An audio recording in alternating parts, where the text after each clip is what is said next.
होगा जो बच्चे खेल रहे हैं। उस दूत क्रीड़ा में बैठा हुआ है शकुनी, और शकुनी जो है चाल चलता है, तंत्र विद्या का ज्ञानी है, और तंत्र के चाल चल करके जब पासे फेंकता है, उस पासे में पहले पांडवों से उनका राज्य छीना है, और फिर पांडवों से राज्य छीन करके बाद में पांडवों को हराया है।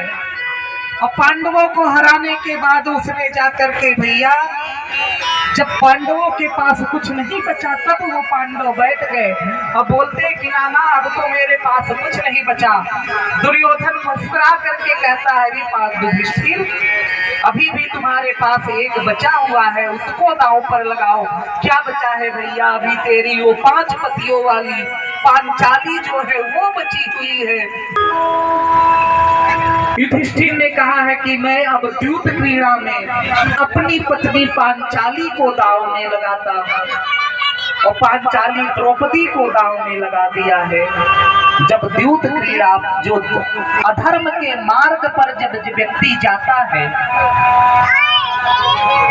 जब वो मदिरा पान कर लेता है, द्यूत क्रीड़ा जुआ आदि कृत्यों में जब जाता है, तो उसकी मति जो है वो भ्रष्ट हो जाती है।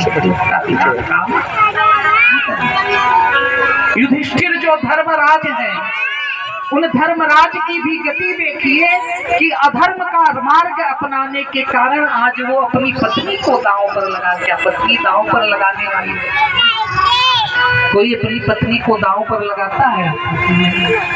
लेकिन जैसे ही हम अधर्म के मार्ग पर जाते, हमारी मति भ्रष्ट हो जाती है। आज द्रौपदी को भी कुएं में हार गए हैं। दुर्योधन ने दुशासन को कहा, अरे भाई जाकर के उस 5 पतियों वाली पांचाली को उसके बाल पकड़ करके घसीटते हुए लेकर के आओ, और ला करके मेरी इस जंघे पर निर्वस्त्र करके उसको बैठाओ। उधर दुर्योधन गया है। उस समय माता पांचाली जो है ऋतुवती है, रजोधर्म से है, बाल खुले हुए हैं। दुशासन गया है, दासियां रोकती हैं, सभी दासियों को मार के हटाया है। जाकर के पांचाली के महल में चला गया। अरे भैया दुशासन आप, अरे पांचाली चल भैया, दुर्योधन ने बुलाया है। जब वो नहीं जाना चाहती तो आज पांचाली द्रौपदी का उसने केस पकड़ा है, बाल पकड़ा है। जो पुरुष वर्ग है कभी अपनी पत्नियों को मारे, ठीक है मारना तो नहीं चाहिए, लेकिन अगर कभी गुस्सा में मार भी दिए तो कभी उसका केस पकड़ करके घसीटना नहीं चाहिए, क्योंकि जब जब स्त्री का केस पकड़ के घसीटा गया है और जिसने घसीटा है उसका पूरा कुल वंश नाश हुआ। पहली बात तो लेकिन अगर कभी भी गलती से ऐसा हुआ तो उसके केस कभी नहीं।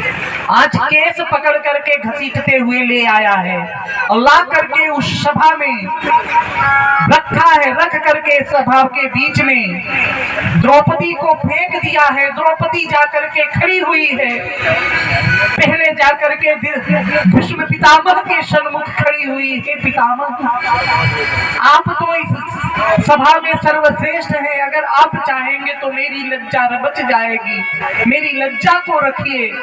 लेकिन जांच में जाकर के बार बार पितामह से विनती करती है।